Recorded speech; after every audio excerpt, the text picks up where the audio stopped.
ബീഹാറിലേക്കാണ് പോകുന്നത്. അവിടെ ഇതാ തെരഞ്ഞെടുപ്പ് ചൂടിലേക്ക് അടുത്തിരിക്കുന്നു. ഇനിയിപ്പോൾ വളരെ കുറച്ച് ദിവസങ്ങൾ മാത്രമേ ഉള്ളൂ. 2 ഘട്ടങ്ങളിലായാണ് തെരഞ്ഞെടുപ്പ് നടക്കുന്നതൊക്കെ നമ്മൾ അറിഞ്ഞതാണ്. വലിയ വോട്ട് ചോരിയുമായി ബന്ധപ്പെട്ടുള്ള വലിയ യാത്രയൊക്കെ ഇന്ത്യ സഖ്യത്തിൻ്റെ ഭാഗത്തു നിന്നുണ്ടായിരുന്നു. അന്ന് രാഹുൽ ഗാന്ധിയും തേജസ്വി യാദവും ഒക്കെ ഒരുമിച്ച് ആ യാത്രയിൽ പങ്കെടുക്കുന്നു. നിരവധി ആളുകൾ അതിന് കൂടെ നിൽക്കുന്നു. ഓക്കെ, പക്ഷേ അവസാനം ഈ തെരഞ്ഞെടുപ്പ് പ്രഖ്യാപിച്ചതിന് ശേഷം പിന്നീട് സീറ്റ് ചർച്ചയിലേക്കൊക്കെ മാറിയപ്പോൾ ആ സ്ഥിതിഗതികളൊക്കെ മറന്നുപോയൊരു സാഹചര്യമാണ് നമുക്ക് അവിടെ കാണാൻ കഴിയുന്നത്. കാരണം അവസാനഘട്ടമായിട്ടും സ്ഥാനാർത്ഥികളെ പ്രഖ്യാപിക്കാനുള്ള ഒരു ഡിലേ മഹാസഖ്യത്തിൻ്റെ ഭാഗത്തു നിന്നുണ്ടായിരുന്നു. ഇപ്പോൾ നോക്കുകയാണെങ്കിൽ തന്നെ 11ഓളം സീറ്റുകളിൽ ഇന്ത്യ സഖ്യവും അതുപോലെ തന്നെ കോൺഗ്രസും അതുപോലെ RJDയും നേർക്കുനേർ മത്സരിക്കുന്നുണ്ട് എന്നാണ് മനസ്സിലാക്കാൻ കഴിയുന്നത്.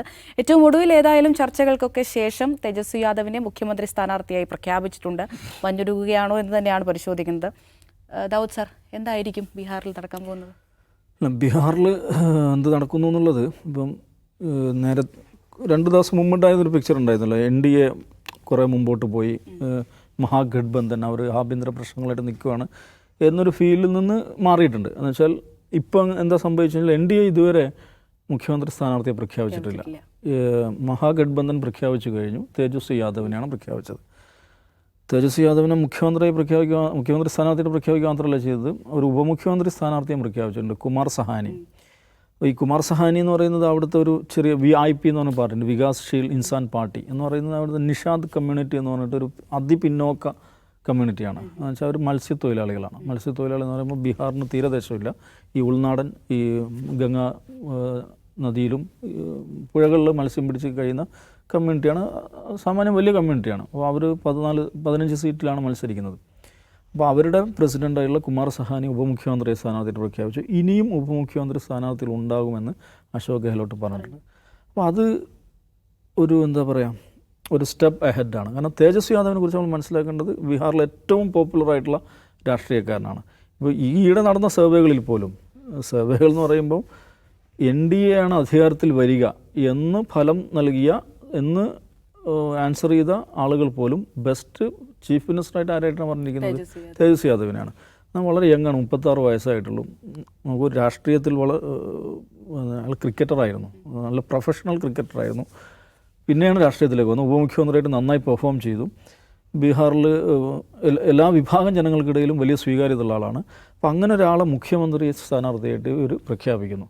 അത് കഴിഞ്ഞിട്ട് അത് ശ്രദ്ധിക്കണം. അത് കഴിഞ്ഞിട്ട് തേജസ്വി യാദവ് മാധ്യമങ്ങളോട് സംസാരിക്കുമ്പോൾ അദ്ദേഹം പറഞ്ഞൊരു കാര്യം എന്ന് വെച്ചിട്ടുണ്ടെങ്കിൽ, അപ്പുറത്ത് മുഖ്യമന്ത്രി സ്ഥാനാർത്ഥിയെ പ്രഖ്യാപിച്ചിട്ടില്ല. അതിൻ്റെ കാരണം എന്താണ്? അതിൻ്റെ കാരണം അവർക്ക് മുഖ്യമന്ത്രി സ്ഥാനാർത്ഥി ഇല്ലാത്തത് കൊണ്ടാണ് എന്നല്ല അദ്ദേഹം പറഞ്ഞത്. അദ്ദേഹം പറഞ്ഞത് എന്താ അറിയോ, നിതീഷ് ദായെ ഇവർ ഒഴിവാക്കാൻ ശ്രമിക്കുകയാണ്, നിതീഷ് ദായെ ഇകഴ്ത്താൻ ശ്രമിക്കുകയാണ്, അദ്ദേഹത്തെ അപമാനിക്കാൻ ശ്രമിക്കുകയാണ്. അതുകൊണ്ട് നിതീഷ് ദായ്ക്ക് ഇത് കൊടുക്കാതിരിക്കാൻ വേണ്ടിയിട്ടാണ് അവർ പ്രഖ്യാപിക്കാത്തത്. അത് ഗംഭീരമായൊരു പൊളിറ്റിക്കൽ മെസ്സേജാണ്. അത് ആരോടാ സംസാരിക്കുന്നത് അറിയോ? ഇദ്ദേഹം പ്രതിദാനം ചെയ്യുന്ന സെക്യുലർ രാഷ്ട്രീയം അല്ലെങ്കിൽ ജനതാ രാഷ്ട്രീയമുണ്ട്. ആ ജനതാ രാഷ്ട്രീയം തന്നെയാണ് അപ്പുറത്ത് JDUയുടെ അനുയായികളാണ് സംസാരിക്കുന്നത്. നോക്കൂ, നിങ്ങൾ അവിടെ വോട്ട് ചെയ്താൽ എന്താ സംഭവിക്കുന്നത്? നിങ്ങളുടെ നേതാവ് നിതീഷ് ദാ മുഖ്യമന്ത്രിയാകാൻ പോകുന്നില്ല. കാരണം നിങ്ങൾക്ക് സീറ്റ് തന്നെ എന്താണ് കുറച്ചാണ് കിട്ടാൻ പോകുന്നത്. സമാസമാണ് സീറ്റ് വിഭജിച്ചിരിക്കുന്നത്. ഇപ്പോഴത്തെ ടാലിയിൽ ഇവർ സീറ്റ് വളരെ കുറവാണ്. MLA-മാരും കുറവാണ്. അത് ഗംഭീരമായൊരു പൊളിറ്റിക്കൽ മെസ്സേജായിട്ടാണ് ഞാൻ കാണുന്നത്. കാരണം അപ്പുറത്തുള്ള വോട്ട് പോലും അപ്പുറത്തുള്ള സെക്യുലർ വോട്ടുകളും ഇങ്ങോട്ട് ആകർഷിക്കാനുള്ള ഒരു ഗംഭീരമായ ഇതാണ്. അപ്പോൾ അതെനിക്ക് തോന്നുന്നു വളരെ നല്ലൊരു മത്സരം നടക്കും. കാരണം തേജസ്വി നിശ്ചയമായിട്ടും ഒരു മുന്നണിയെ ലീഡ് ചെയ്യാൻ എന്തുകൊണ്ടും കപ്പാസിറ്റി ഉള്ള ആളാണ്. പക്ഷേ പ്രശ്നം എന്താ വെച്ചാൽ ഇതൊക്കെ എന്താണ്, ഈ പെട്ടിയിൽ എന്താണ് വരിക എന്നുള്ളൊരു ക്വസ്റ്റ്യൻ അവിടെ ഉണ്ട്. ബീഹാറിൽ ഇപ്പോഴത്തെ അവസരം മനസ്സിലാക്കണം, 0.3% മാത്രമാണ് ഇത് തമ്മിലുള്ള ഡിഫറൻസ് വന്നത്. 37.26 ആണ് NDA എങ്കിൽ 37.23 ആണ് മഹാഗഡ്ബന്ധനുള്ളത്. വെറും 0.3% ഇതിലാണ് എന്താണ് റേസർ തിൻ മെജോറിറ്റി എന്ന് പറയുന്ന ഇതിലാണ് ഈ നിൽക്കുന്നത്. പക്ഷേ എഗൻ വേറൊരു കാര്യം നമ്മൾ മനസ്സിലാക്കേണ്ടത്, ബീഹാറിലെ കഴിഞ്ഞ തെരഞ്ഞെടുപ്പിലെ ടോട്ടൽ പോളിംഗ് പെർസെൻറ്റേജിന് 57% മാത്രമാണ്. എന്ന് പറഞ്ഞാൽ അതിൻ്റെ അർത്ഥം എന്താണ്? ആ സംസ്ഥാനത്ത് 43% മനുഷ്യരും വോട്ട് ചെയ്തിട്ടില്ല. ഒന്ന് ആലോചിച്ച് നോക്കും എന്താണ്. അപ്പോൾ അത് എന്തുകൊണ്ടായിരിക്കും അങ്ങനെ?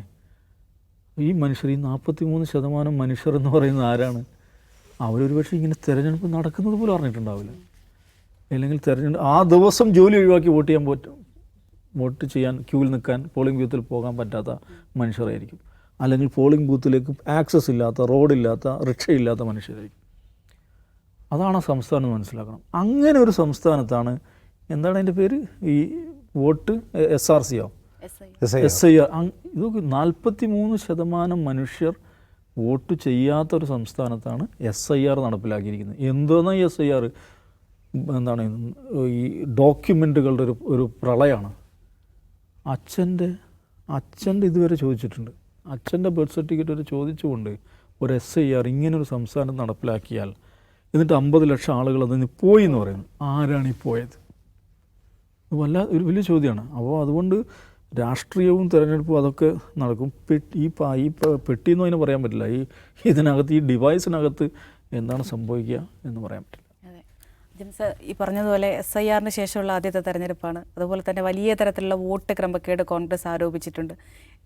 എന്താണ് തോന്നുന്നത്? ഇന്ത്യ സഖ്യത്തിന് അനുകൂലമായിട്ടുള്ളൊരു അല്ല, SIR പ്രഖ്യാപിച്ചതിന് ശേഷം നടന്നിട്ടുള്ള പ്രചാരണത്തിലേക്ക് ഇറങ്ങിയല്ലോ. ഇന്ത്യ സഖ്യം പ്രചാരണത്തിൽ രാഹുൽ ഗാന്ധി പ്രചാരണം നടത്തുന്നു, എല്ലാവരും പ്രചാരണം നടത്തുന്നു. തേജസ്വി യാദവ് വർദ്ധിത വീര്യത്തോടെ സംസാരിക്കുന്നു, അദ്ദേഹത്തെ മുഖ്യമന്ത്രി സ്ഥാനാർത്ഥിയാക്കുന്നു, കുമാർ സാഹനിയെ ഉപമുഖ്യമന്ത്രിയാക്കുന്നു. ഇനിയും ചിലപ്പോൾ കുർമി വിഭാഗത്തിൽ നിന്ന് ഒരു ഉപമുഖ്യമന്ത്രിയൊക്കെ വന്നേക്കാം JDUവിനെ പ്രതിസന്ധിയിലാക്കാൻ വേണ്ടി. അത് നമുക്കറിയില്ല. എനിക്കിത് കാണുമ്പോൾ എന്തിനോ തിളയ്ക്കുന്ന സാമ്പാർ എന്നാണ് തോന്നുന്നത്. കാരണം ഒന്ന് ആലോചിച്ച് നോക്കുക, 66 ലക്ഷം പേര് ഒഴിവാക്കിക്കൊണ്ട് ഡ്രാഫ്റ്റ് പുറത്തിറക്കുന്നു. അതിനുശേഷം ഈ SIR റിവിഷൻ നടക്കുമ്പോൾ അതിനൊരു 3 ലക്ഷം പേരെ കൂടി പുറത്താക്കുന്നു. പിന്നെ ഒരു 21 ലക്ഷം പേരെ അതിലേക്ക് ആഡ് ചെയ്യുന്നു. ഈ ഒഴിവാക്കിയവരാരാണ്? അവരൊക്കെ ഈ കാര്യങ്ങൾ അറിയിച്ചിട്ടുണ്ടോ? കോടതി നവംബർ 4-ാം തീയതി കേസ് പരിഗണിക്കുകയാണ്. നവംബർ 6-ാം തീയതി ഇലക്ഷൻ നടക്കുക. നവംബർ 4-ാം തീയതി അടുത്ത കേസ് പരിഗണിക്കും. 6-ാം തീയതി ഇലക്ഷൻ നടക്കുകയാണ്. കോടതി എന്ത് ചെയ്യാനാണ്? ഒന്നും ചെയ്യാനില്ല. അപ്പോൾ ഈ ലക്ഷക്കണക്കിന് മനുഷ്യരെ ഒഴിവാക്കി ഇവരാരാണ്? അതറിയില്ല. പിന്നെ ഈ ഉത്തരേന്ത്യൻ സംസ്ഥാനങ്ങളിൽ ഈ പോളിംഗ് പെർസെൻറ്റേജ് കുറയുന്ന വേറൊരു കാരണം കൂടിയുണ്ട്. കുറേ അധികം ആളുകൾ പുറത്തുണ്ടാവും. ഈ മൈഗ്രൻ്റ് ലേബേഴ്സായിട്ട് പലരും പുറത്തുണ്ടാവും. അവരൊന്നും ജോലി കളഞ്ഞ് അല്ലെങ്കിൽ ലീവ് എടുത്തൊന്നും പോയി വോട്ട് ചെയ്യില്ല. 1. 2, വോട്ട് ചെയ്യാൻ സമ്മതിക്കില്ല.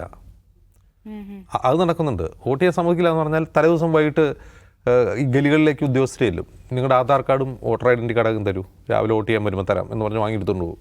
വോട്ട് ചെയ്യിപ്പിക്കില്ല. ഉദ്യോഗസ്ഥർ തന്നെ, പോലീസ് തന്നെ വോട്ട് ചെയ്യിപ്പിക്കില്ല. അപ്പോൾ അങ്ങനെയൊക്കെ നടക്കുന്ന സംസ്ഥാനങ്ങളാണ് ഈ ബീഹാർ. അതുകൊണ്ടാണ് ഈ നെക്ക് ടു നെക്ക് പോരാട്ടമൊക്കെ അവിടെ നടക്കുന്നത്. ഇപ്പോൾ ഇതിൽ രസമായ ഒരു കാര്യം എന്ന് വെച്ചാൽ ഇത്രയധികം മനുഷ്യരെ ഒഴിവാക്കപ്പെട്ട മനുഷ്യരാരാണെന്നുള്ളത് ചില മാധ്യമ ഗ്രൂപ്പുകൾ, ഇപ്പോൾ റിപ്പോർട്ടേഴ്സ് കളക്റ്റീവ് ഉള്ള മാധ്യമങ്ങൾ പോയി കണ്ടുപിടിച്ച് ഇവരെയൊക്കെയാണ് ഒഴിവാക്കിയിട്ടുള്ളത്. ചേർത്ത വ്യാജ വോട്ടുകൾ ഇതൊക്കെയാണ്. ഒരു വീട്ടിൽ തന്നെ പല നാനാജാതി വിഭാഗത്തിൽപ്പെട്ട 500ഓളം വോട്ടുകളൊക്കെ ഒരു വീട്ടിൽ, ഇല്ലാത്ത വീട്ടിൽ, അങ്ങനെ ഒരു വീടേ ആ ഗ്രാമത്തിൽ ഉണ്ടാവില്ല, ഇല്ലാത്ത വീട്ടിൽ നാനാജാതി മതവിഭാഗത്തിൽപ്പെട്ട ആളുകൾ ഒരു വീട്ടിൽ താമസിക്കുന്നതായിട്ടൊക്കെയാണ് ഫൈനൽ വോട്ടർ ലിസ്റ്റിലുള്ളത്. ഫൈനൽ വോട്ടർ ലിസ്റ്റിലെ കാര്യമാണ് പറയുന്നത്. അങ്ങനെ ഒരു വീടേ ആ ഗ്രാമത്തിൽ ഉണ്ടാവില്ല. അപ്പോൾ ഇതാണ് അവിടുത്തെ അവസ്ഥ. അപ്പോൾ വളരെ ആംബിഗ്വിറ്റി നിലനിൽക്കുന്ന ഒരു സാഹചര്യത്തിൽ ഒരു final voter list, final draft എന്ന് പറയുന്ന ഒരു കാര്യം പോലും കോടതി പോലും അംഗീകരിച്ചിട്ടില്ല. എപ്പോഴും ആ ഫൈനൽ ഡ്രാഫ്റ്റിന് അംഗീകരിച്ചിട്ടില്ല. 4-ാം തീയതിയാണ് അടുത്ത കേൾക്കുക. 4-ാം തീയതി ആ ഫൈനൽ ഡ്രാഫ്റ്റ് അംഗീകരിച്ച് ഇലക്ഷൻ നടക്കുമോ? എന്നാൽ നടക്കട്ടെ, ഈ വോട്ടർ ലിസ്റ്റ് വെച്ച് നടക്കട്ടെ എന്ന് കോടതി ഒന്നും നമുക്കറിയില്ല. ഇത്രയും അവ്യക്തമായ, ഇത്രയും സുതാര്യതയില്ലാത്ത ഒരു തെരഞ്ഞെടുപ്പ് ഇന്ത്യയിൽ തന്നെ ഇതിനു മുമ്പ് നടന്നിട്ടുണ്ടോ എന്ന് നമുക്കറിയില്ല. അങ്ങനെ തെരഞ്ഞെടുപ്പ് നടക്കാൻ പോകുന്നത്. പിന്നെ ആര് ജയിച്ചാലെന്ത്, ജയിച്ചില്ലെന്ത് എന്നാണ് എനിക്ക് തോന്നുന്നത്. എന്തിനോ വേണ്ടി തിളങ്ങുന്ന സാമ്പാർ. ശരി, കണ്ടു തന്നെ അറിയാം എന്താകും ബീഹാറിലെ സാഹചര്യങ്ങളെന്ന്.